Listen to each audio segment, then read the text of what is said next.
اس پر جزیمہ بہت خوش ہوا اور بچے کو ساتھ چمٹا لیا اور اس کے لیے چاندی کا توق اور جوڑا تیار کرنے کا حکم دیا۔ یہ پہلا عربی بچہ تھا جس نے توق پہنا، اسی وجہ سے بعد میں اس بچے کو عمر ذوی توق، عمر ہار والا پڑ گیا۔ عمر بڑے ہی ناز و نعم میں پل رہا تھا کہ اچانک اس پر جنوں نے غلبہ پا لیا اور اسے اٹھا کر لے گئے۔ جزیمہ نے اس بچے کی تلاش شروع کر دی، تمام شہروں اور ملکوں میں اس کو تلاش کیا، مگر اس بچے کا کہیں سے بھی سراغ نہ ملا۔ بچے عمر بن عدی کا سراغ ملنا۔ مالک اور عقیل دو افراد تھے جن کا تعلق بلقین سے تھا۔ یہ دونوں جزیمہ کے پاس جا رہے تھے تاکہ اسے تحائف تحفے وغیرہ دے۔ یہ شام سے آ رہے تھے۔ دوران سفر ایک جگہ کھانا کھانے کے لیے ٹھہرے۔ عمر کے نام سے ان کی ایک لونڈی تھی، اس نے انہیں کھانا پیش کیا۔ اب یہ کھانا کھا رہے تھے کہ اچانک ایک نوجوان خستہ حالت میں، جس کے بال پراگندہ، ناخن لمبے لمبے اور مٹی سے اٹا ہوا، ان کے سامنے آ گیا اور پہنچتے ہی بغیر پوچھے کھانے پر جھپٹ کھڑا۔ لونڈی نے اسے کھانے کو پائے دیے، وہ بھی کھا گیا۔ لونڈی نے ان دونوں کو شراب دی اور پھر مشکیزے کا منہ بند کر دیا۔ اس پر اس نوجوان نے مشکیزے کے انداز میں چند شعر پڑھے۔ مالک اور عقیل نے اس نوجوان سے پوچھا کہ تم کون ہو؟ اس نے جواب دیا کہ میں عمر بن عدی ہوں۔ کیونکہ یہی وہ گمشدہ بچہ تھا جس کی تلاش جاری تھی اور ہر علاقے میں اس کا چرچا تھا۔ یہ جواب سنتے ہی وہ دونوں کھڑے ہو گئے، اسے غسل کرایا، اپنے پاس سے بہترین کپڑے پہنائے، اس کے ناخن تراشے اور اس کے بال درست کیے۔ اب انہوں نے سوچا کہ اگر جزیمہ کو یہ بچہ ہمارے ہاتھوں مل جاتا ہے تو یہ ہماری کامیابی اور ترقی کا زینہ بنے گا۔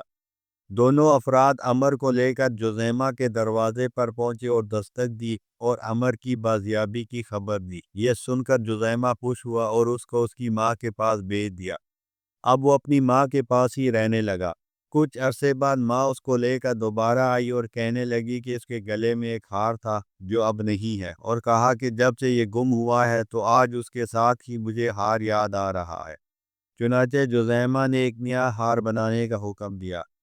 اس کی بازیابی کی خوشی کے صلے میں جزیمہ نے ان دو آدمیوں سے پوچھا کہ تمہیں کس چیز کی ضرورت ہو تو بتاؤ۔ انہوں نے کہا کہ آپ کے ساقی خادم بننا چاہتے ہیں۔ چنانچہ وہ جزیمہ کے شراب پلانے والے بن گئے۔ ان دونوں کا تذکرہ اشعار عرب میں ملتا ہے۔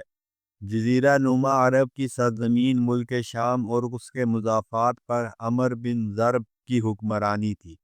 یہ املیکی کہلاتا تھا کیونکہ امالیک کے ہاں عمال میں سے تھا۔ جزیمہ نے سرزمین عرب سے اس کے خلاف فوج جمع کی اور لڑنے کی تیاریوں میں مصروف ہو گیا۔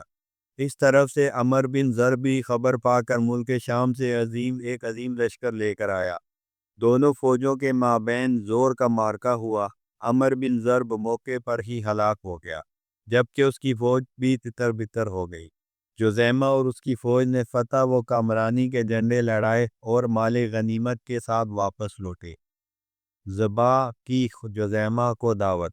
زبا کی فوج امالیک اور عربہ اولا کی اولاد تھی اور تزید اور سلیب بن حلوان اور ان کے تمام متعلقین قبیلہ قزاع سے تعلق رکھتے تھے۔ زبا کی ایک بہن تھی جس کا نام زہیبہ تھا۔ زبا نے اس کے لیے فرات کے غربی کنارے ایک بہترین محل تعمیر کروایا۔ وہ سردیاں اپنی بہن کے ہاں گزارتی تھی اور موسم بہار میں بطن نجار میں ہوتی تھی۔ زبا کے پاؤں جب اچھی طرح جم گئے اور امور مملکت اس کی خواہشات کے مطابق چلنا شروع ہو گئے اور اس کی حکومت مستحکم ہو گئی تو اپنے باپ کا قصاص لینے کے لیے جزیمہ ابرش کے خلاف فوج جمع کی۔ زبا کی بہن زہیبہ ایک عقلمند اور دانا خاتون تھی۔ اس نے اپنی بہن کو اس حرکت سے روکا اور کہا کہ جنگ ڈال کے مانند ہوتی ہے جو کبھی تیرے ہاتھ میں اور کبھی دشمن کے ہاتھ میں ہوا کرتی ہے۔ اب یہ نہیں معلوم کہ اچھی اور بری تقدیر اور انجام کس کا ہے۔ زبا اس کی بات سمجھ گئی اور اپنے فیصلے پر نظر ثانی کرنے لگی۔ آخر اس نے اپنی بہن کے مشورے کو سراہا اور بولی کہ تمہاری بات بالکل درست ہے، اور اپنی تمام فوجیں واپس بلا لی۔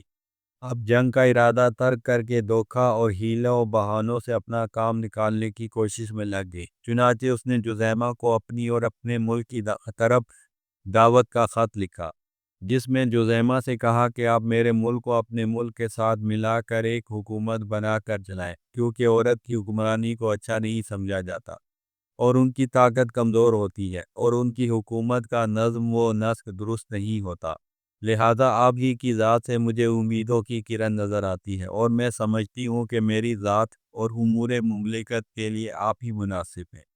لہذا آپ میرے پاس آئیے اور میرے ملک کو اپنے ملک سے ملائیے اور میرے معاملات کو بھی سلجھائیے۔ یہ خط لکھ کر جذیمہ کے دربار میں ارسال کیا۔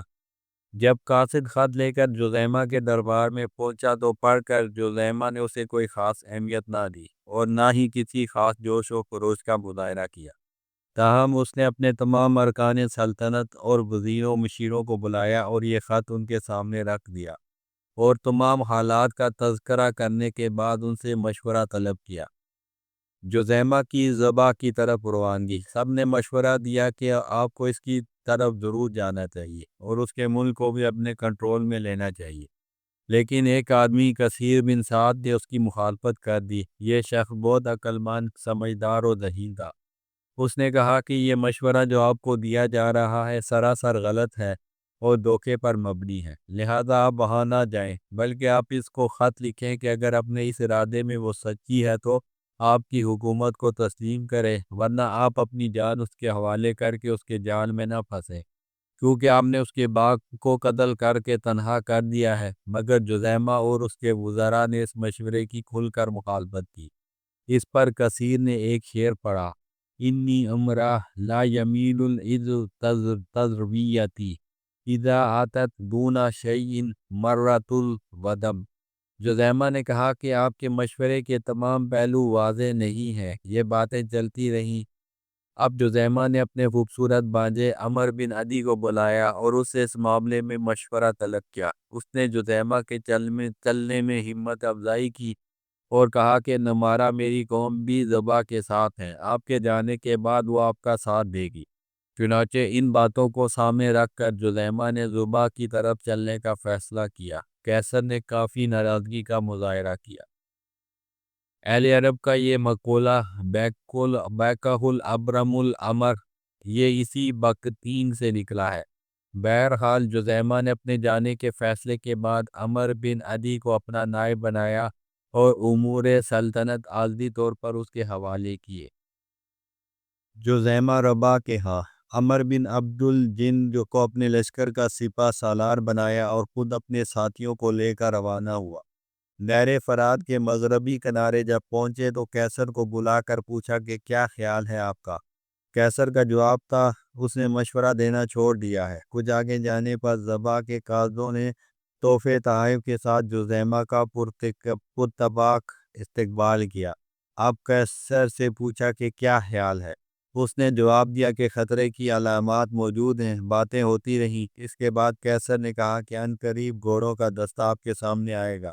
اگر وہ آپ کے آگے آگے چلیں تو سمجھو کہ دعوت دینے والی عورت سچی ہے، لیکن اگر وہ آپ کے پیچھے یا دونوں پہلوؤں پر چلیں تو سمجھے کہ دھوکہ ہے۔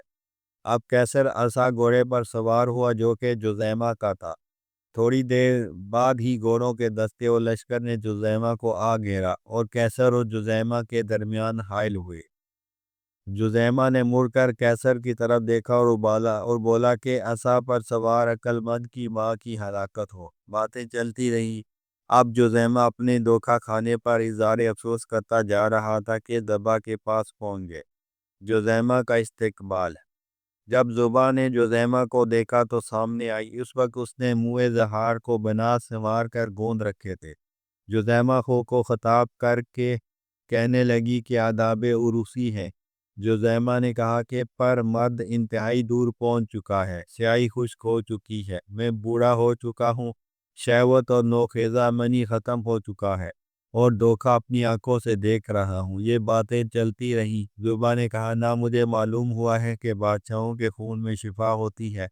پھر جذیمہ کو ایک دسترخوان پر بٹھایا اور اس کو شراب پیش کی۔